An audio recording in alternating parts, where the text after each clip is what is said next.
Baik, terima kasih. Ini ada yang tanya tentang KHGT, kalender Hijriah Global Tunggal.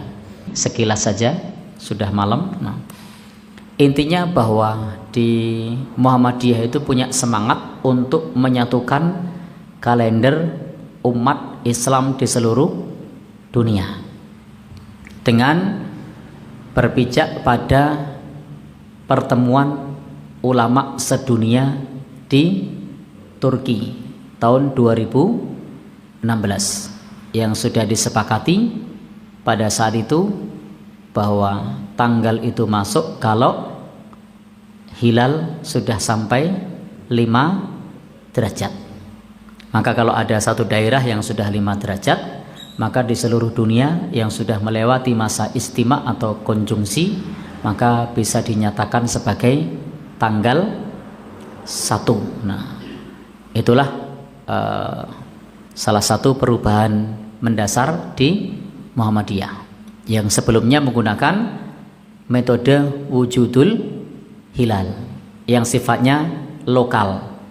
Kalau saat ini menggunakan kalender yang sifatnya global, maka hilal yang dilihat belum tentu hilal yang ada di negeri kita, tapi hilal bisa saja di negeri lain sudah nampak tapi di negeri kita belum, dan ternyata di negeri kita sudah melewati masa istima atau konjungsi, sudah melewati masa bulan mati, maka sudah dianggap masuk tanggal 1. Nah, sehingga di Muhammadiyah menggunakan perhitungan secara astronomis, dan perhitungan secara astronomis ini kadang-kadang memang berbenturan dengan perhitungan secara fikih, karena kalau secara fikih itu konteksnya adalah melihat hilal, sementara kalau secara astronomis kalau sudah melewati bulan mati.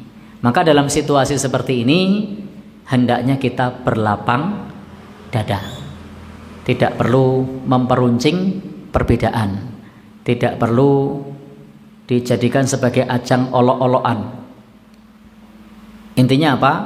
Pijakannya adalah secara astronomis, bahwa setelah melewati masa bulan mati maka bisa masuk tanggal 1.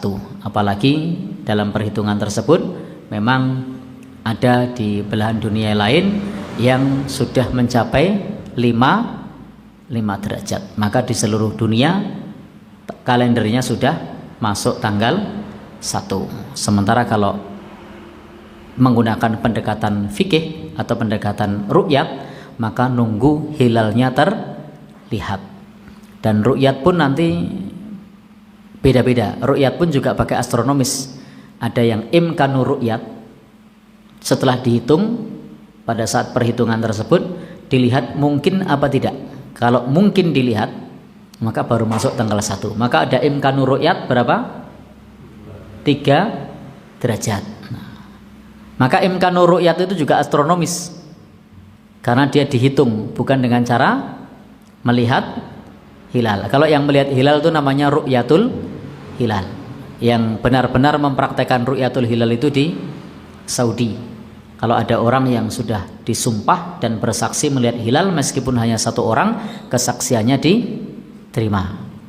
Sementara kalau di negeri ini pemerintah memberikan kebebasan kepada umat Islam untuk mengikuti sesuai dengan yang diyakini. Maka hendaknya perbedaan semacam ini membuat kita semakin bertambah dewasa dalam menyikapi perbedaan. Wallahu a'lam bishawab.